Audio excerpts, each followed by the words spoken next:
Assalamualaikum warahmatullahi wabarakatuh. Perkenalkan, nama saya Janawati, Stanbu Q1A119043. Saya akan menjelaskan tentang fermentasi nata de coco. Nata de coco sebenarnya adalah selulosa murni produk kegiatan mikroba Acetobacter psilinum. Produk ini dibuat dari air kelapa dan dikonsumsi sebagai makanan berserat yang menyehatkan. Di samping itu, nata de coco dapat pula dipergunakan sebagai bahan baku industri. Nata de coco adalah hidangan penutup yang terlihat seperti jeli, berwarna putih, hingga bening dan bertekstur kenyal. Makanan ini dihasilkan dari fermentasi air kelapa. Terdapat beberapa faktor yang menentukan keberhasilan dalam pembuatan nata de coco, yaitu nutrisi, suhu, dan tingkat keasaman. Dari segi nutrisi, aktivitas Acetobacter psilinum dalam menghasilkan nata dipengaruhi oleh kandungan glukosa dalam substrat atau media yang digunakan. Penambahan gula pasir ke dalam air kelapa dimaksudkan untuk memenuhi kebutuhan nutrisi dan karbon bagi Acetobacter psilinum. Ekstrak toge ditambahkan sebagai sumber nitrogen, namun sumber ini tidak mutlak diperlukan karena nitrogen dapat diasimilasi dari protein yang terkandung dalam air kelapa. Yang kemudian suhu. Pertumbuhan Acetobacter psilinum dipengaruhi pula oleh suhu inkubasi. Umumnya suhu optimal yang dibutuhkan dalam pembentukan nata de berkisar antara 28 derajat sampai 32 derajat Celcius. Kemudian pH. Lapisan nata dapat terbentuk lebih tebal pada pH optimal 3,5 sampai 4. Pada pH netral, nata yang terbentuk cenderung tipis dan berbentuk setelah minimal 10 hari waktu inkubasi. Pengaturan pH pada pembuatan nata dapat dilakukan dengan penambahan cuka makan sehingga pH media lebih asam. Keasaman yang rendah meningkatkan pertumbuhan Acetobacter psilinum dan mencegah kontaminasi jenis bakteri lain. Selanjutnya, bakteri Acetobacter psilinum. Bakteri Acetobacter psilinum merupakan bakteri gram negatif yang mampu menghasilkan senyawa selulosa.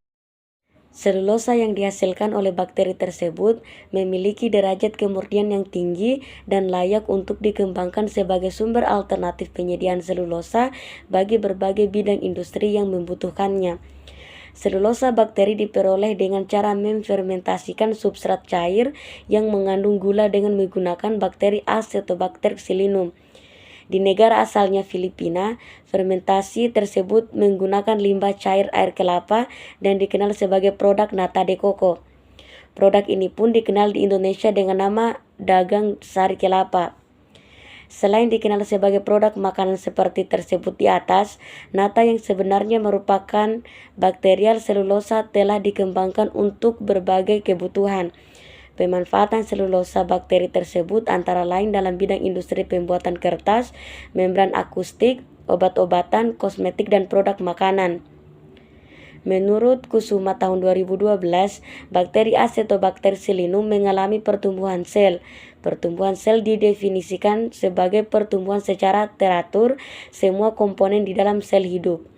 Bakteri Acetobacter psilinum mengalami beberapa fase pertumbuhan sel, yaitu fase adaptasi, fase pertumbuhan awal, fase pertumbuhan eksponensial, fase pertumbuhan lambat, fase pertumbuhan tetap, fase menuju kematian, dan fase kematian. Kemudian pembuatan nata de coco dengan melibatkan bakteri Acetobacter psilinum. Yang pertama, pembuatan media pertumbuhan Acetobacter psilinum. Tahap-tahapnya yaitu: pertama, membersihkan kecambah lalu merebus dengan air kelapa secukupnya sampai mendidih, kemudian disaring. Kedua, menyaring air kelapa dan memasukkannya ke dalam panci. Kemudian, menambahkan sari kecambah sampai volume keduanya mencapai 5 liter, yaitu air kelapa ditambahkan dengan sari kecambah. Keempat, merebus air kelapa hingga mendidih selama 15 menit.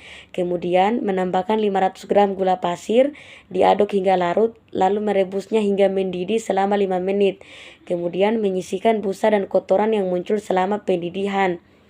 Kelima, menambahkan 100 ml asam asetat ke dalam larutan media dan mengaduknya hingga merata. Selanjutnya, menuangkan 1 liter media ke dalam baki plastik yang bersih saat masih panas. 7.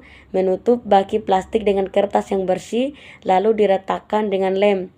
untuk mencegah pencemaran jasad remnik. Yang terakhir, mendinginkan media sekitar 2-3 jam hingga suhunya sekitar 28-300 derajat Celcius agar bibit nata yang ditambahkan tidak mati. Kemudian, penanaman starter Acetobacter Sillinum.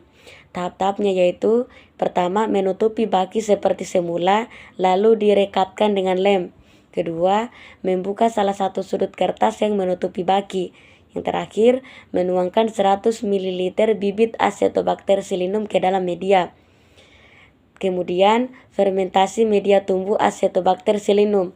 Tahap-tahapnya yaitu, pertama, meletakkan baki yang berisi media di atas rak untuk difermentasi selama 7-10 hari dengan suhu ruangan berkisar 200-300 derajat Celcius.